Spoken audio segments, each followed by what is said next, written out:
I think there's another revolution coming. I tend to steer it along with the achievement of a broader peace. When history is within reach. So what Israel is fighting here is not merely a seven-front war, but an eight-front war. It's called the Jews against Rome. Rome and Jerusalem clashed over values with a great tragedy for the Jewish people.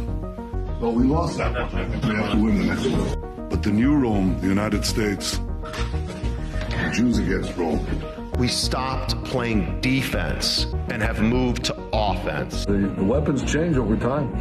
You can't fight today with swords. That doesn't work very well. But we need the kind of genius that manufactured Apollo gold pagers and infiltrated Hezbollah for over a decade to prepare for this battle. But we have to fight with the weapons that apply to the battlefields in which we're engaged. And the most important ones are the social media.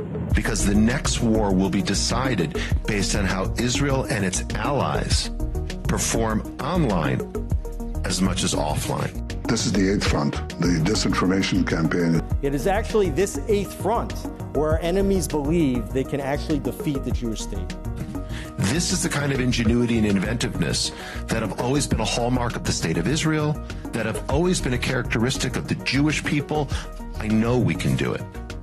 A lot of this is done with money. Invested billions and billions of dollars in the information battlefield. Money of NGOs, vast. Money of governments, vaster. We prohibit harmful stereotypes about Jewish people, such as claims that Jews control financial, political, or media institutions. You're damn right we're going to cancel them and deplatform them. We monitor them online, social media, messaging apps, video games, cryptocurrency. Hitler admirers, Stalin admirers, Jew haters. Podcasts, short-form video, Wikipedia, LLM. American haters, Churchill haters. We monitor these people and we share the intelligence with the FBI. You think your stupid little podcast is going to change the world like hell it is? Social media, this is the new battlefield. You don't get to wrap your psychotic, mental, unhinged Nazi. We do not allow Holocaust denial and distortion. And the most important purchase that is going on right now is TikTok. TikTok, number one. For every 30 minutes that someone watches TikTok, they become 17% more anti-Semitic. So you have TikTok just smashing our young people's brains all day long with video of carnage in Gaza. We really have a TikTok problem. Because anything that we try to say to them, they are hearing it through this wall of carnage, and I sound obscene. Anti-Zionism is just Jew hatred. We made a change. We updated our policies to designate the use of the term Zionist, to recognize that the term Zionist as a proxy for a protected attribute can be used as a proxy for Jews and Israelis as hate speech. Why can't Israel be doing some sort of, counterintelligence? Right now, the ADL is co-writing Sunday school curriculum. Information warfare like this. It's building the technology to train the LLMs more effectively. Like psychological operations in America. As part of a robust framework to combat anti-Semitism, we have industry-leading policies designed with the safety of the Jewish community in mind. You're right, we control the media. So what are you going to do about it? You're going to bitch on Twitter? Like, okay. Meanwhile, we're going to control more of the media. And working with OpenAI, with Alphabet, with Anthropic, with Meta, with Microsoft, we are working with them now to train the LLMs. We also have, I think, over 24 Jewish organizations that are constantly feeding us intelligence and information. So number one, we measure and track. Number two, we monitor and disrupt. We have a whole apparatus. I have 40 analysts working full-time, 7 days a week, 24 hours a day, monitoring extremists. Monitoring campuses, digital networks, activist groups, and public officials. We have several PhDs on staff. We have a network of academics and scholars we work with around the country. I've talked to the leaders of AI in the world, and you ask yourself, there's so many blessings in this, but there could be a curse. First thing a country needs to do is to unify all of their data so it can be consumed and used by the AI model. We need to invest in intelligence to understand who are the anti-Semites, who's funding them, what's their plans, who are the leaders, and then once we have that, we can define who is an enemy we can attack. You have to take all of your healthcare data, your diagnostic data, your genomic data. We have to take all of this data we have in our country and move it into a single, if you will, unified data platform. Once we have all this information, we need to empower and mobilize an ecosystem of many organizations that we can incentivize them to work together, to share, and to fight against our common enemies. Mobilizing millions of people, of allies that are quietly by our side. Citizens will be on their best behavior because we're constantly recording and reporting everything that's going on. You know, anti-Semites, most of these people running around, we're not going to win their hearts and minds because they don't have hearts and they don't have minds. So, you know, how are we going to, there's no reason to think we're ever going to convince them, but we can deport them, we can put them in jail, we can make their lives miserable, we can cut off their funding. You've got all these conspiracy theorists online going on and on about how, you know, if you try and say anything, if you try and do anything against Jews, they're going to come after you. We have featured more than 1,000 anti-Semites. And they're going to destroy you and take away your business, and therefore you have to be really, really scared. These Jew haters have faced real consequences, including firings, suspensions, and expulsions. And it's kind of starting to become true. We will shine a light on you that will follow you for the rest of your life. When you look for a job, when you look for a spouse, when you look for a nanny, when you look for anything. And I love that. I love it. We remove hate speech against Zionists when these harmful stereotypes about Jews are invoked. In the past 12 months, ADL's filed more lawsuits than in the prior 112 years.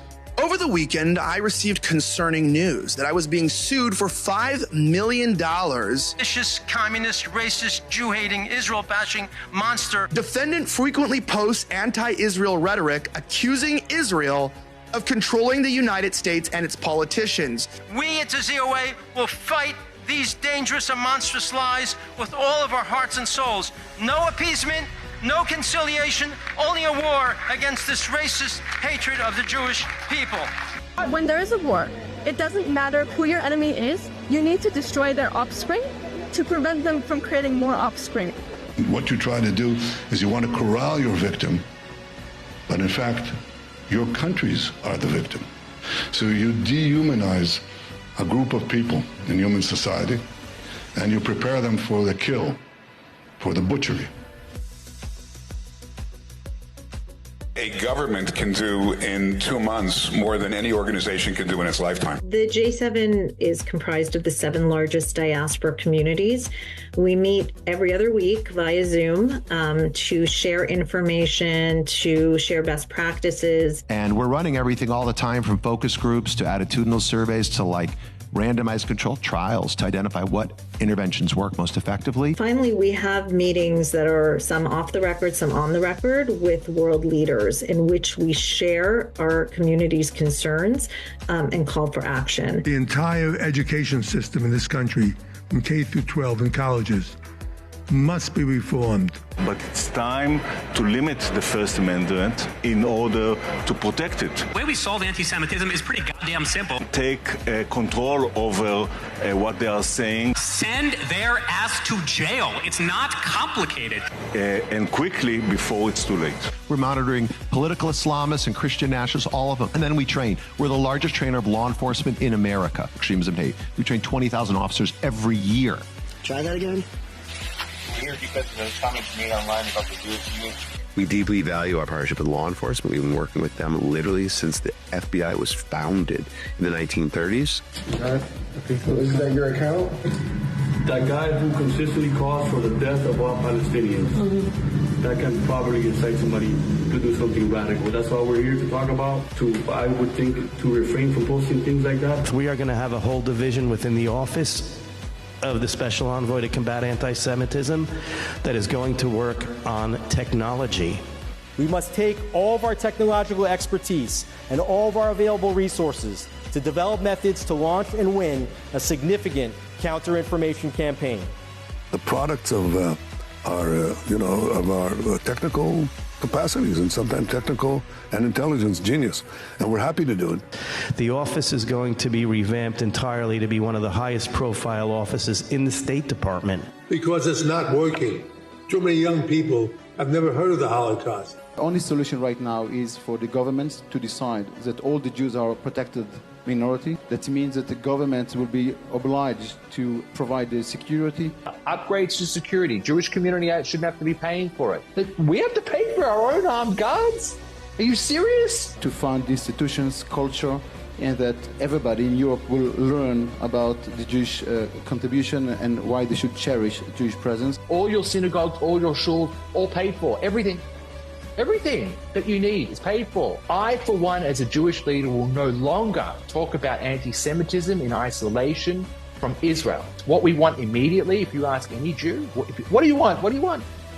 No more protests. No more protests.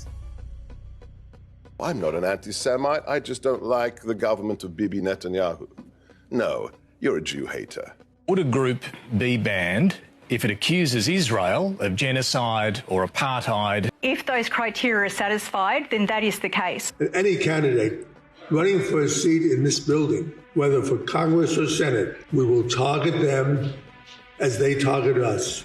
Accordingly, we will start a fund to help their opponents. Beginning already in Q1, hedge funds get set up in Israel so we can become another capital of finance. I'll argue we will beat London within a short decade as the second capital of finance. It's going to be New York as a gateway to America, Hong Kong a gateway to China, Dubai a gateway to Southeast Asia, and Israel as a gateway to other parts of the world. So we heard earlier about a mission, a goal to bring 1 million immigrants to Israel.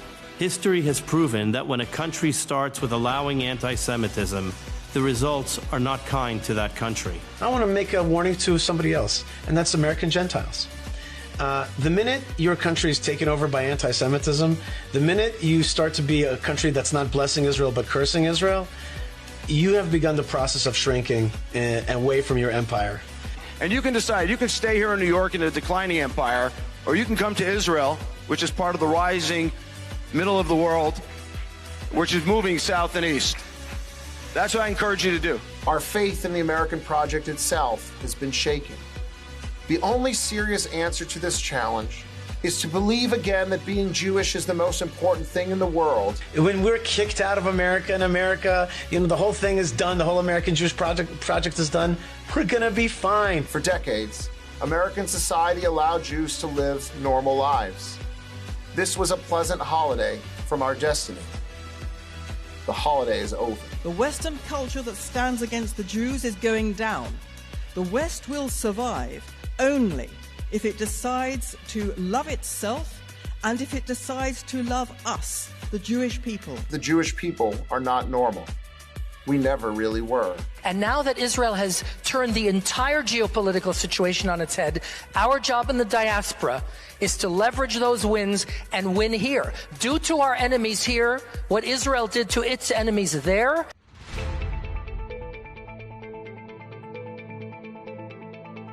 And to the world, I say this: history will not remember those who merely denounced hatred in polite language. History will remember those who acted. This is a small bunch of wannabe Nazis. That's what they are. Anti-Semitism is pure evil. If we have to hunt you down the way they hunted down Nazis for decades, we will find your identities. We will find you. We will achieve justice. I think we're at the cusp of a new age, because I think that we will achieve the expansion of peace. I think that we are in a new age because I think that the possibilities of technology, with their risks, especially in AI, but with their positive benefits, are enormous in every field. I mean, from agriculture to health to transportation and I think that we are together. We can lead this and become not a secondary power, but a primary power.